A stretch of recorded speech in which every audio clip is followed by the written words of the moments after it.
Haribol.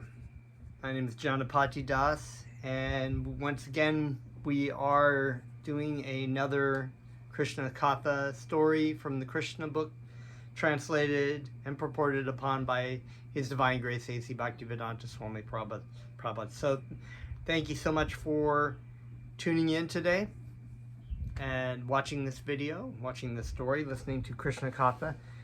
I'd like to offer my respects to you, and if you haven't already, make sure you hit the like and subscribe on my YouTube channel, and feel free to share these videos with your friends. I'd like to also offer my most humble obeisances unto my spiritual master, Jagat Guru Siddha Swarupananda Srila Prabhupada Ki Jai, whose mercy is all that I'm made of. I'd also like to offer my respectful obeisances to His Divine Grace A.C. Bhaktivedanta Swami Prabhupada, my spiritual grandfather, who so mercifully spent the last part of his life spreading Krishna consciousness to different people around the world and translating so many wonderful literatures that we are able to read from. Of course, now what we're going to do is engage in the most munificent and wonderful benediction of chanting Krishna's names. So please join along.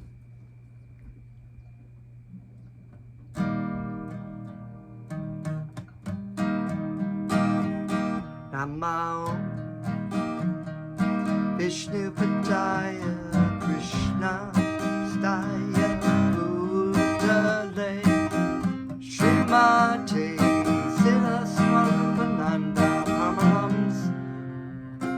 Try that again. Namo Vishnu Padaya Krishna Staya Bhutale Srimate Swarupananda Paramahamsa Iti Namine. Namo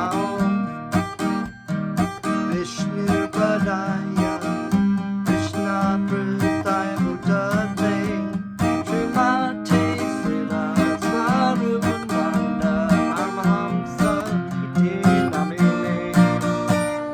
Shri Krishna Chaitanya Prabhu Nityananda Shri Advaita Gadadhar Shri Vasudeva Gaur Bhakta Vrinda. Bhaja Shri Krishna Chaitanya Prabhu Nityananda Shri Advaita Gadadhar Hare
Bol.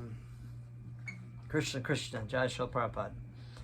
Om Namo Bhagavate Vasudevaya.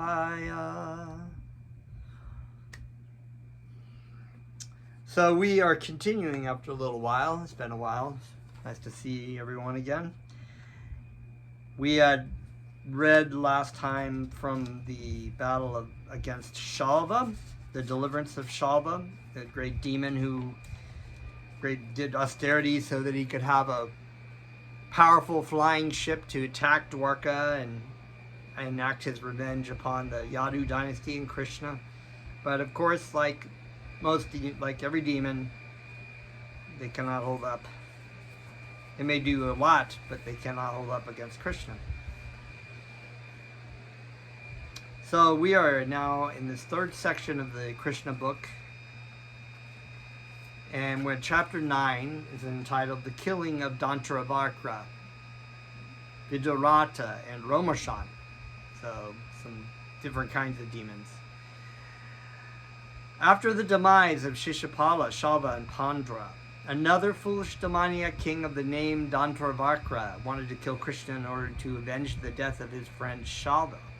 So, this is very chivalrous, kind of like kshatriya, a warrior etiquette. You make vows to enact revenge. But, Krishna is all part of Krishna's plan, because Krishna is part of the reasons he comes was to alleviate the burden of the kshatriya class that's creating demoniac activity on the planet of Bhumi. We remember from the beginning of the story when Bhumi, in the form of a cow, went to go see Lord Brahma about all the things that were going on, all the demons that were on the planet. Of course, Krishna that was one of the reasons. He became so agitated that he personally appeared. This is Dantavakra. He personally appeared on the battlefield without the proper arms and ammunition, and without even a chariot. Just like, like a typical road rage kind of guy. He just doesn't even get himself dressed properly. He's just so angry. It's a very good example of how. Sorry, someone blowing leaves outside my house. So this is the prime example of how anger can, anger creates a loss of intelligence, right? As I said in the Bhagavad Gita. And usually it's a lust or a desire to solve some kind of itch, solve something and it ultimately ends up in anger, and anger is the loss of intelligence. His only weapon was his great anger, right? So he has this which was red hot. Red hot. When you say red hot, it's like red in the face. These sayings, people are red in the face and red hot. And when it's red hot, it's like, whew, But this is why it's a loss of intelligence, because this sort of seeing red, or being red in the face, or seeing red. Seeing red is a very great example of saying when a person gets so angry, they lose their intelligence, like in the Bhagavad Gita, and they do something that they totally regret later on, or they just completely don't care anymore. Shoot up a store or something, kill their wife, kill their husband. So it's why it's very important for us to be aware of who we are spiritually, to learn to step back away from situations when we feel like we're getting angry about something, and so we can analyze it. Or sometimes you might be in a situation when you're arguing with someone and you say, what, I'm really angry right now. Can we just step back out of this conversation and let me cool down, so we can have just with spouses are like this. You get so angry. It gets to a point where you're not saying intelligent things. You're just out there hurting people, and the more you jab, the more they want to jab, and then it accelerates to a point of no return. So here this demon, Dantavakra, is red hot. He's not very intelligent. He forgot all of his armor. And anyway, he carried only a club in his hands, but he was so powerful that when he moved, everyone felt the earth tremble. When Lord Krishna saw him approaching in a very heroic mood, he immediately got down from his chariot, for it was the rule of military etiquette that fighting should take place only between equals. So the Kshatriya code, it's not like, okay, there's a person without any arms, let's just shoot him. You know, we have more superior weapons, or this case of, you know, like when we nuke other countries like Japan, you know, in World War II. All these people, all these kids and stuff that got nuked, we were trying to go around the back, you know, like make the empire surrender, so we decimate all these people. But they were not, you know, by a Kshatriya code, that was not a very fair fight, right? We just bombed them. So here Krishna is following the etiquette, which is, okay, he doesn't have any weapons, he doesn't have a chariot, doesn't have horses, he has a club, I'll get down and I will fight him, and that's a fair etiquette, because it would, in the end, whoever is the superior fighter will win.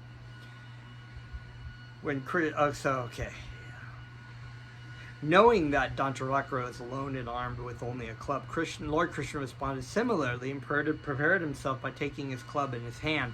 When Krishna appeared before him, Dantavakra's heroic march was immediately stopped, just as the great furious waves of the ocean are stopped by the beach.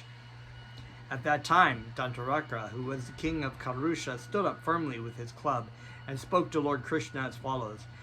It is a great pleasure and fortunate opportunity, Krishna, that we are facing each other eye to eye. My dear Krishna, after all, you are my eternal cousin, and I should not kill you in this way, but unfortunately you have committed a great mistake by killing my friend Shala.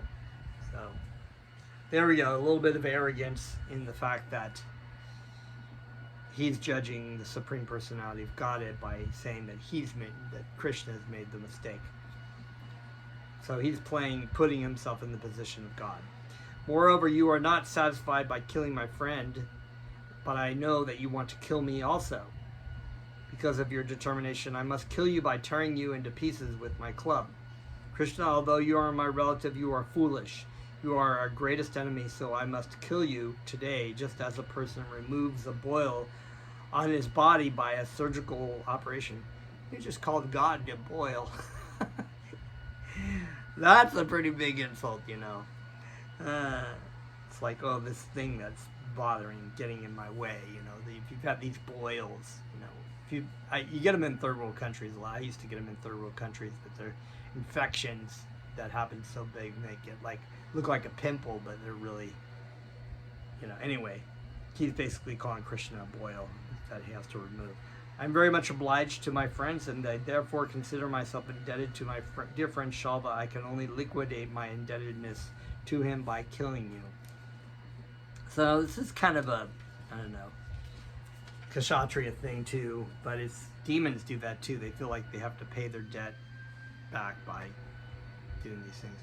As the caretaker of an elephant tries to control the animal by striking it with his trident, so Dantavakra tried to control Krishna simply by speaking strong words. After finishing his vituperation, he struck Krishna on the head with his club and made a roaring sound like a lion.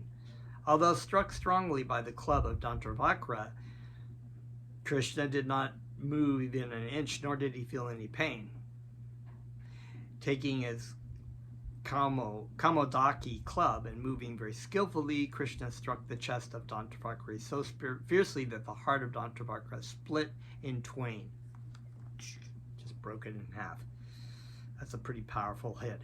As a result, Dantavakra began vomiting blood, his hairs became scattered, and he fell to the ground, spreading his hands and legs. With only a few minutes, all that remained of Dantavakra was a dead body on the ground.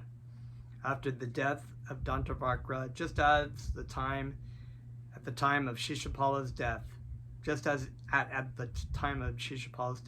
in the presence of all persons standing there, a small particle of spiritual effulgence came out of the demon's body and very wonderfully merged into the body of Lord Krishna. Dantavakra had a brother named Viduratha, who became overwhelmed with the grief at the death of Dantavakra.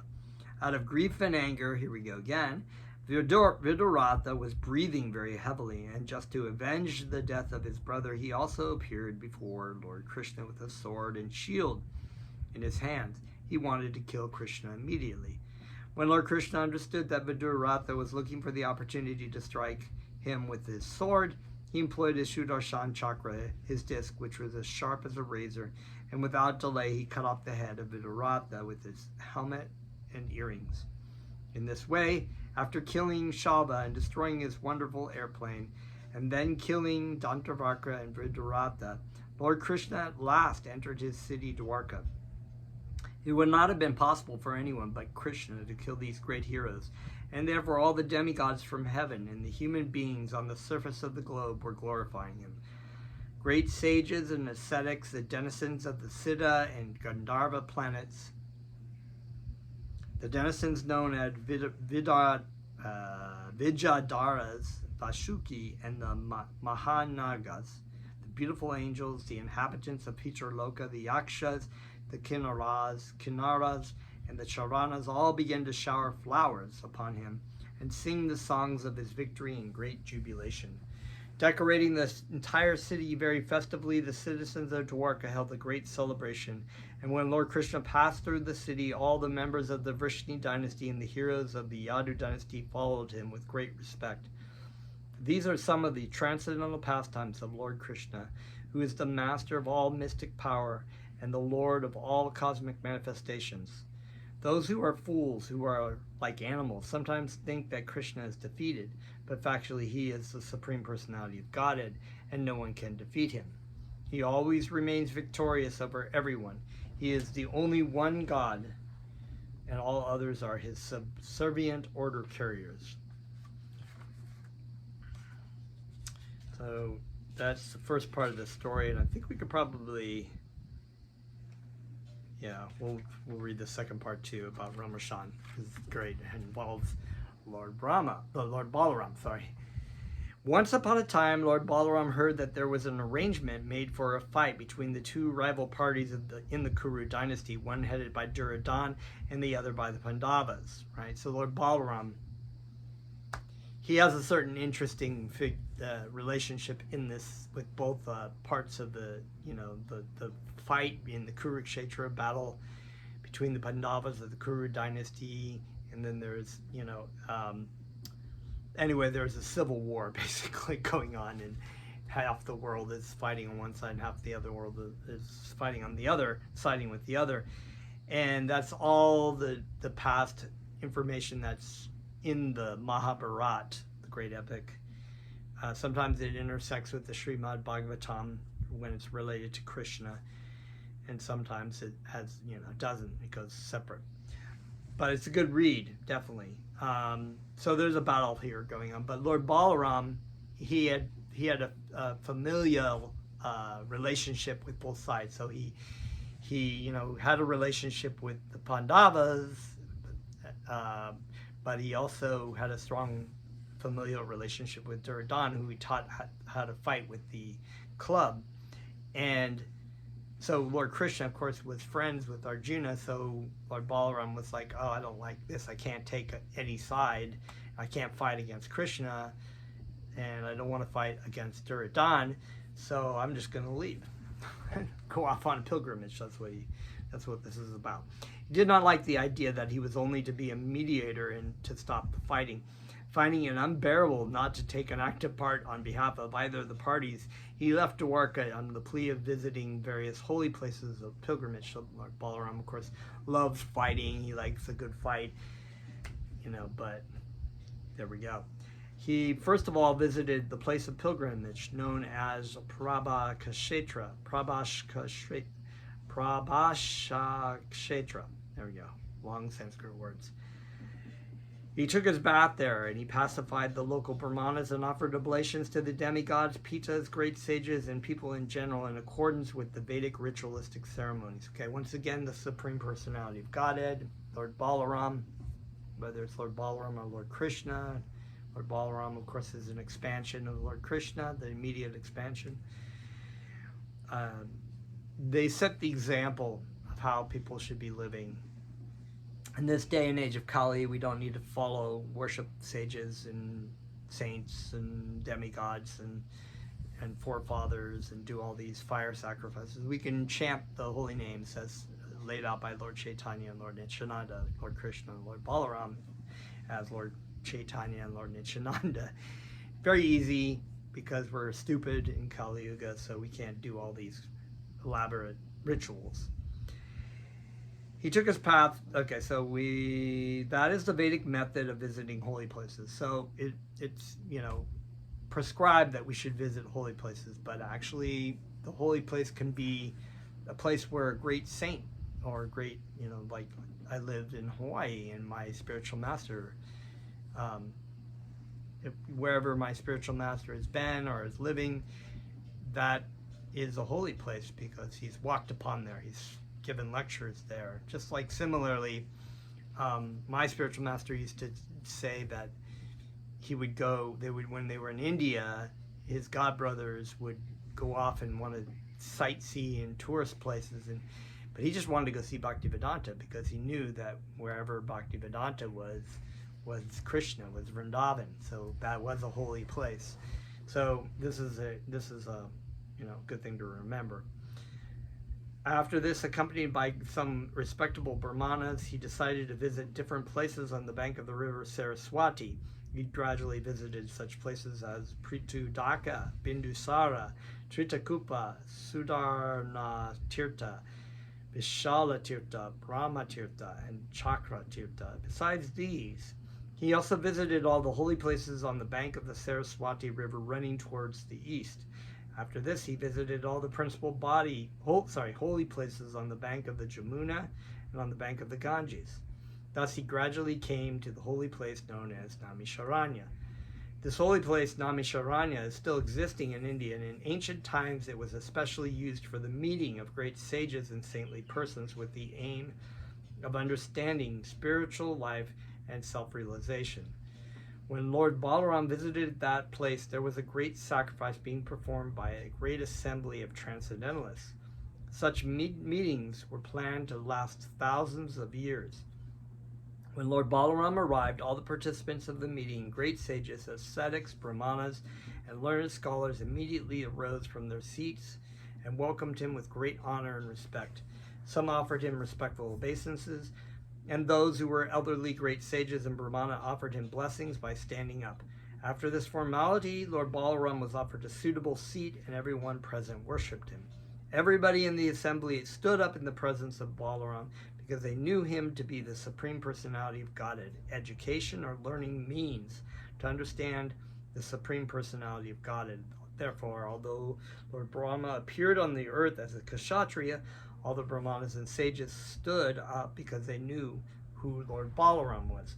So this is a very important point right here. Education or learning. So we have this idea of knowledge, and there's lots of varieties of material knowledge in this world, ranging from things we read on the internet to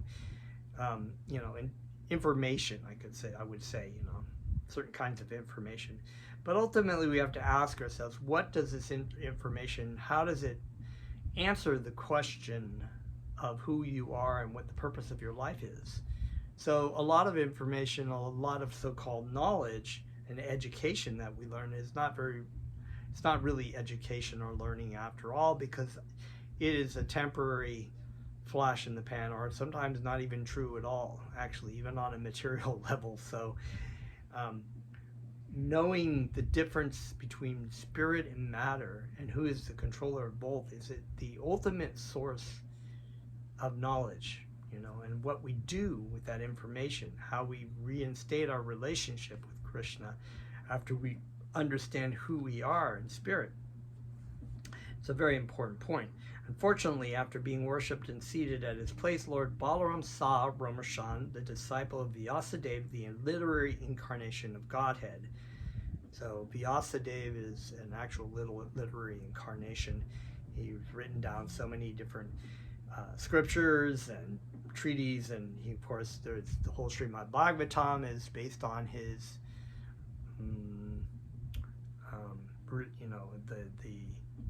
the insight that was given to him by his spiritual master, Narada Muni, after he compiled all the Vedic texts.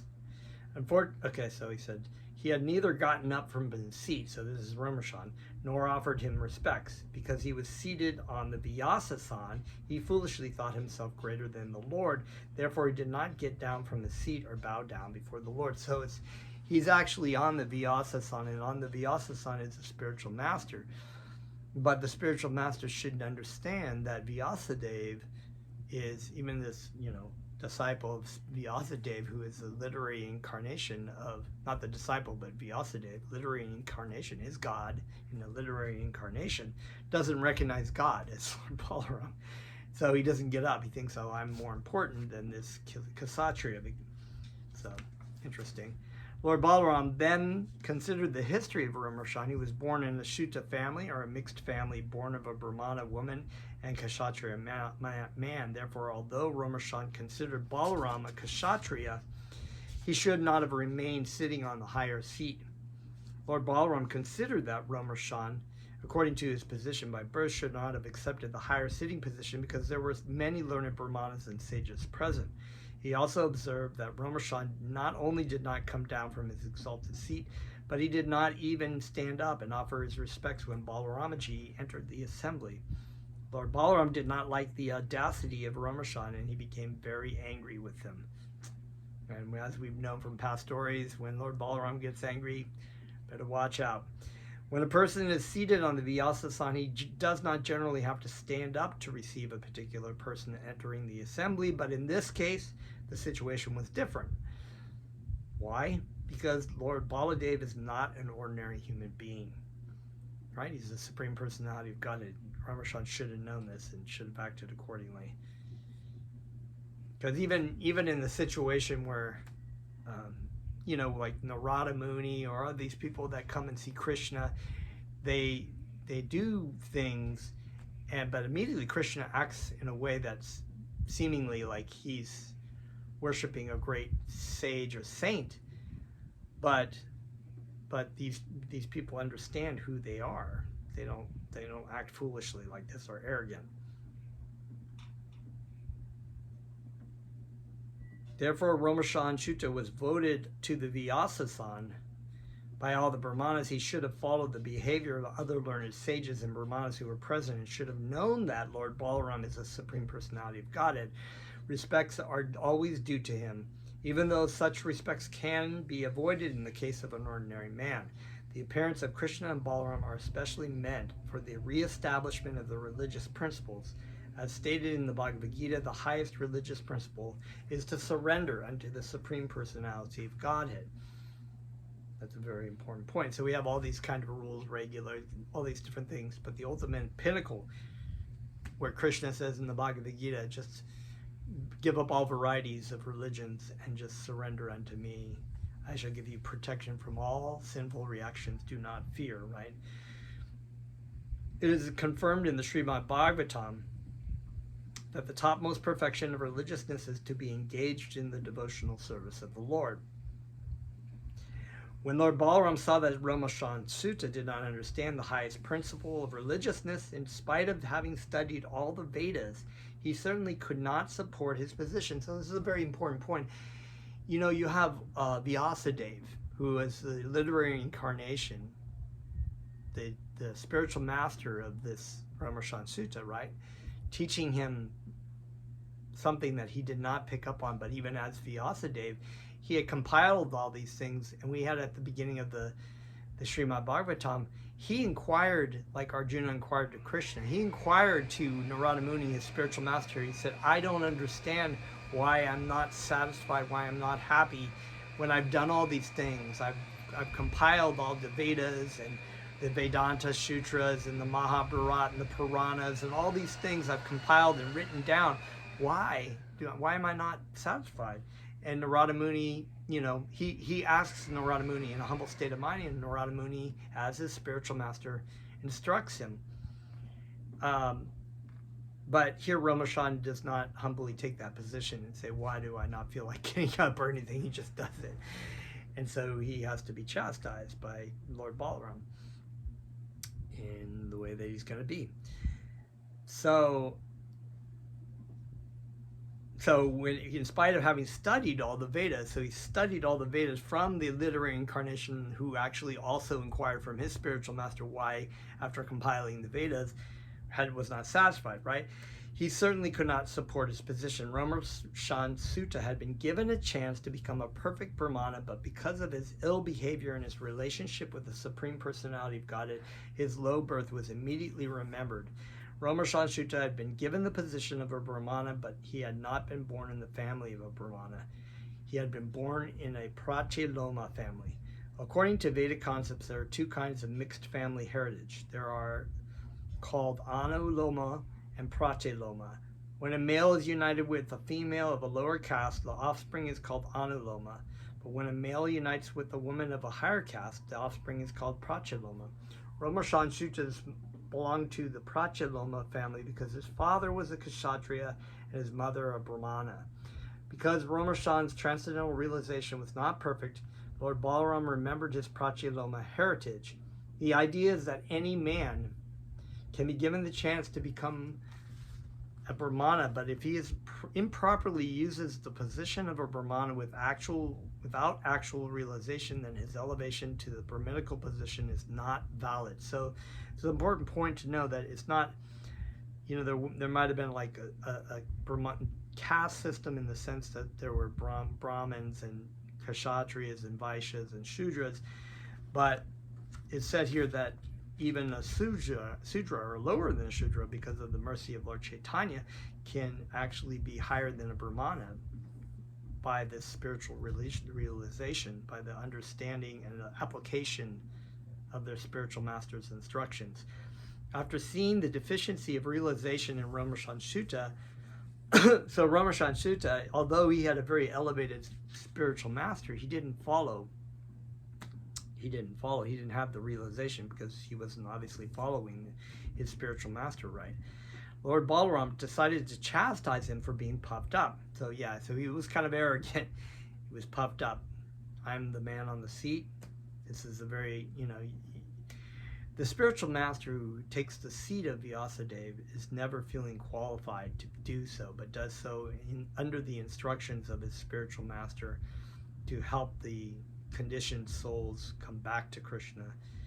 Lord Balaram therefore said, this man is liable to be awarded the death punishment because although he has the good qualification of being a disciple of Lord Vyasadeva, and although he has studied all the Vedic literature from this exalted personality, he was not submissive in the presence of the Supreme Personality of Godhead. Kind of missed the point altogether, right? As stated in the Bhagavad Gita, a person who is actually a Brahmana and is very learned must automatically become very gentle also. So it's really important to understand that it doesn't matter what you're reading. If you're reading all the scriptures and everything, if you're completely missing the point is very simple. The point is to come to love Krishna, to surrender to Krishna in a humble state of mind. Feeling oneself lower than the straw on the street, sincerely. And if one is tasting that, if one is experiencing that relationship, they do feel unqualified to do that, but they know that by the mercy of their spiritual master, Krishna will not, if you beg Krishna to have love for him sincerely, then you can come to that point. As stated in the Bhagavad Gita, a person who is actually a Brahmana and is very learned must automatically become very gentle also. Right? In the case of Romaharsana Sutta, although he was very learned and had been given the chance to become a Brahmana, he had not become gentle. It's a gentle heart. It's a Vaishnava heart, right? You have to protect your heart from things sometimes because it's gentle. From this, we can understand that when one is puffed up by material acquisition, like his guru-ness and being worshipped and all that kind of thing,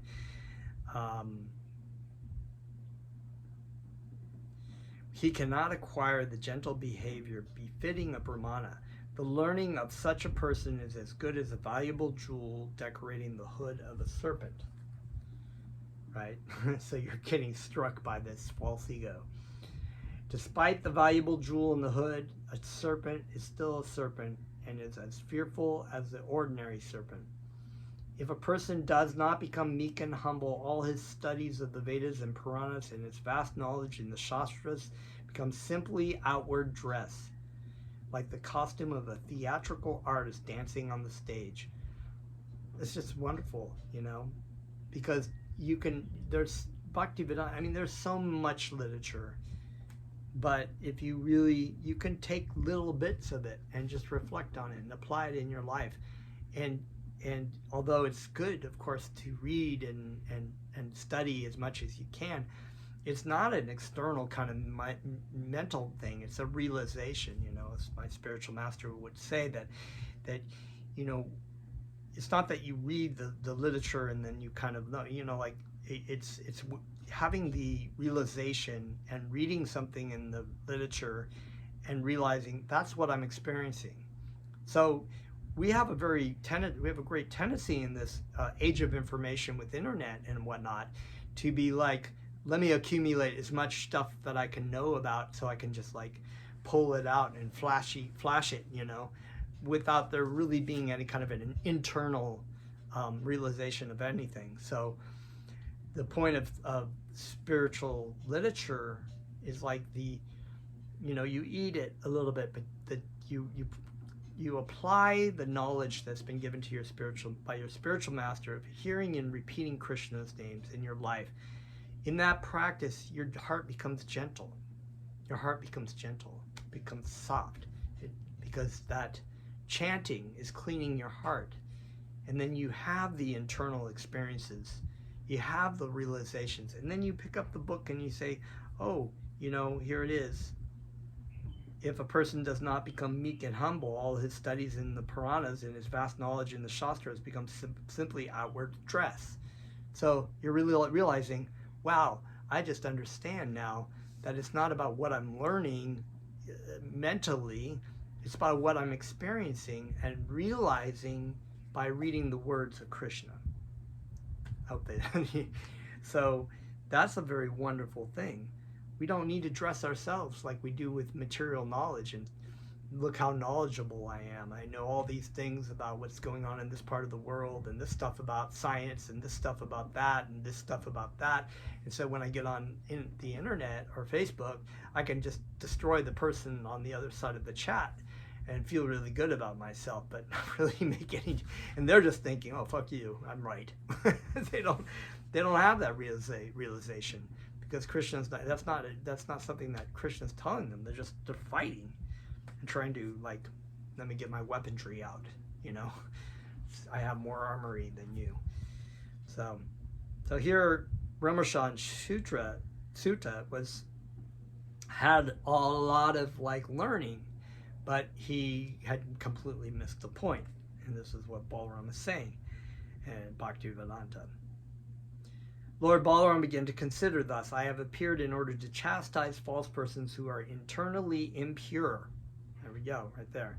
But externally pose themselves to be very learned and religious. So that's a danger, because if the purity from your heart is coming out because of your realizations, it's genuine, it's real. When you hear from a real saint, my spiritual master, Bhaktivedanta Swami, any of these the Gaudiya Vaishnava Sampradaya saints, you can tell right away. And you can also tell when a person is just trying to show off their shiny gems, like, look what I know, and they're feeling very puffed up. So Romaharsana Sutra. So when you're considering your spiritual life and trying to find a spiritual master, this is an extremely important thing to take into consideration and check within your heart, the Lord in your heart. When you're hearing from people, is this person a genuine spiritual master? You ask Krishna, I really want to know. And if you really want to come to serve God, you will find God. That's what it says. By the graces of God, one finds Guru, and by the grace of Guru, one finds God. So it's a very wonderful thing. But, those people that want to be cheated upon, or, they want certain kinds of things, there have been so-called spiritual masters or phony gurus who take advantage of their disciples and students by having sex with them, or telling them that they're God and that they can just do whatever they want to do. That's what they want. They want that material enjoyment, so that's what they get. My killing, so here we go. I have appeared in order to chastise false persons who are internally impure, but externally pose themselves to be very learned and religious. So internally, they're not really hearing the Lord in their heart. They've got this idea, their mind, of what they really want. So Ramashan obviously wanted to be the guy on the seat, so have people like admiring him. My killing of such persons is proper to check them from further sinful activity. We don't want the this so-called guru to continue to just, create more, problems. Lord Balaram had avoided taking part in the battle of Kurukshetra, and yet because of his position, the re-establishment of religious principles was his prime duty. So he still was on his, doing what he was doing. Considering these points, he killed Ramashan Sutta simply by striking him with a kusha straw, which was nothing but a blade of grass. If someone questions how Lord Balaram could kill Ramashan Sutta simply by striking him with a blade of kusha grass, the answer is given in the Srimad Bhagavatam by the use of the word Prabhu, master. The Lord's position is always transcendental, and because he is omnipotent, he can act as he likes without being obliged to the material laws and principles.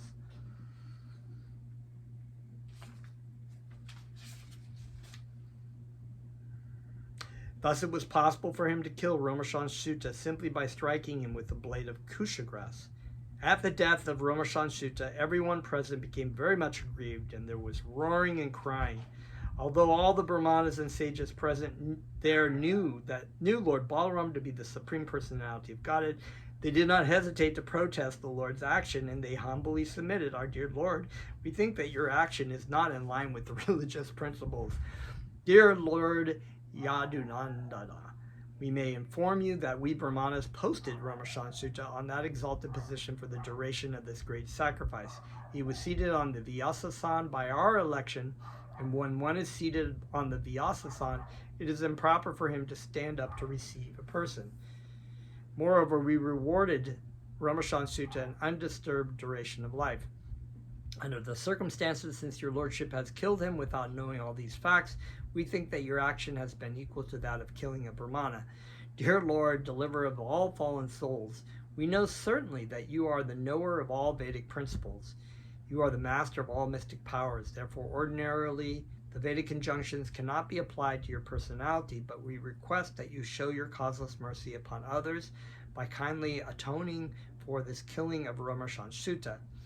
We do not, however, suggest what kind of act you should perform to atone for killing him. We simply suggest that some method of atonement be adopted by you so that others may follow your action. What is done by a great personality is followed by the ordinary man. That quote, of course, is said in the Bhagavad Gita. And so they're suggesting they understand the Lord Balaram is the Supreme Personality of God, and he's not as subjected to the rules and regulations of the Vedas, but they're trying to set the example that future people who are ordinary, who do not have that visual, spiritual vision, will not follow Lord Balaram by killing everyone they think is impious, right? Or if they do something, they have a certain kind of atonement. The Lord replied, yes, I must atone for this action, which may have been proper for me, but it is improper for others. Therefore, I think it is my duty to execute a suitable act of atonement enjoined in the authorized scriptures. Simultaneously, I can also give this Ramashan Sutta life again, with a span of long duration, sufficient strength, and full power of the senses. Not only this, if you desire, I shall be glad to award him anything else which you may ask. I shall be very glad to grant all these boons in order to fulfill your desires. The statement of Lord Balaram definitely confirms that the Supreme Personality of Godhead is free to act in any way. Although it may be considered that his killing of Ramashan Sutta was improper, he could immediately counteract the action, of course, because he's the Supreme Personality of Godhead, with greater profit to all. Therefore, one should not imitate the actions of the Supreme Personality of Godhead. That's said time and time again. One should not try to do what God is doing, in this situation. I'm going to atone for this, or I'm going to go dance with a bunch of gopis in, whatever. People try to play this off sahijas. They're actually like false, they're not real devotees. They're actually like scoundrel materialists who try to do what, so that, here Bhaktivedanta is saying you shouldn't try to imitate what Krishnas do. You can follow in the footsteps of doing the things that, he's set up, but not trying to do exactly what you can't lift the Govardhan hill. You can't try to go out and kill demons, One should simply follow the instructions of the Lord. That's what it said. All the great learned sages present realized that although they considered the action of Lord Balaram to be improper, the Lord was able to immediately compensate with greater profits. Not wanting to detract from the mission of the Lord in killing Romaharsana, all of them prayed, "Our dear Lord, the uncommon use of your Kusha weapon to kill Romaharsana may remain as it is. Because of your desire to kill him, he should not be brought to life again." So they're saying they just keep it the way it is. "At the same time, your lordship may remember that we sages and brahmanas voluntarily gave him long life. Therefore, such a benediction should not be nullified." So we, as brahmanas, have given them this thing, so then that's a problem. How do we keep it in order? Thus, the request of all the learned brahmanas in the assembly was ambiguous because they wanted to keep intact the benediction given by them that Romaharsana would continue to live until the end of the great sacrifice, but at the same time they did not want to nullify Balaram's killing him. The Supreme Personality of Godhead therefore solved the problem in a manner befitting his exalted position, and said, "Because the Son is produced from the body of the Father, it is the injunction of the Vedas that the Son is the Father's representative. Therefore, I say that Ugrashrava Sutta, the son of Romaharsana Sutta, should henceforth take his father's position and continue the discourses on the Puranas." So, of course, sometimes, the father will take over the father's business. So I guess that's sort of a semi-example. And continue the discourses on the Puranas. So here we're having,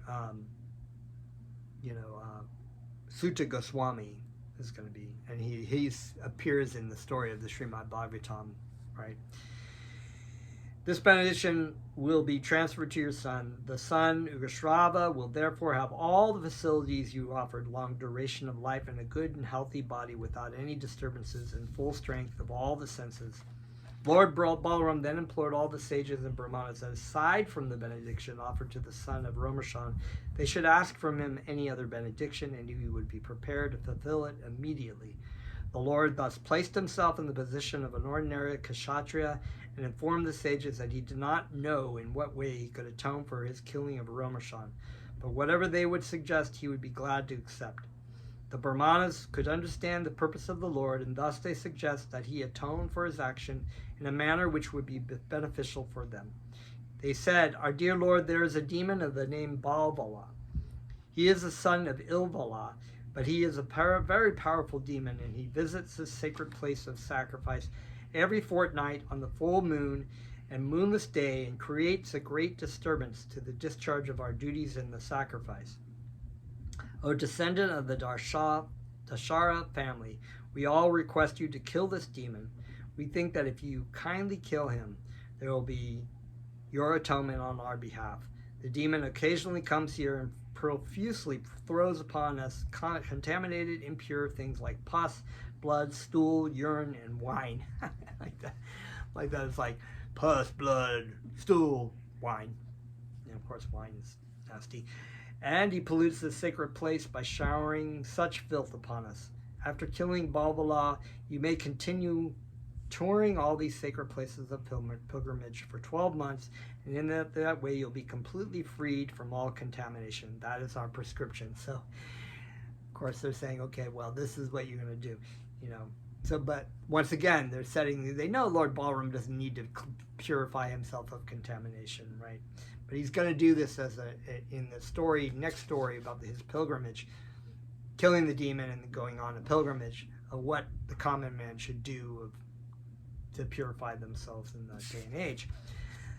And thus ends the Bhaktivedanta purport of the 3rd volume, 9th chapter of Krishna, the killing of Dantavakra Viduratha and Romaharsana. So a very, really important message in this story about how we should go about in our understanding spiritual knowledge and our following the rules of our spiritual master, of understanding, having the self-realization of receiving things, information and knowledge in a humble state of mind and not in an arrogant way of mind. And next time we're going to continue this story, and I think since this video is kind of long already, we will end here. So tune in for next time. Thank you very much. Namaste.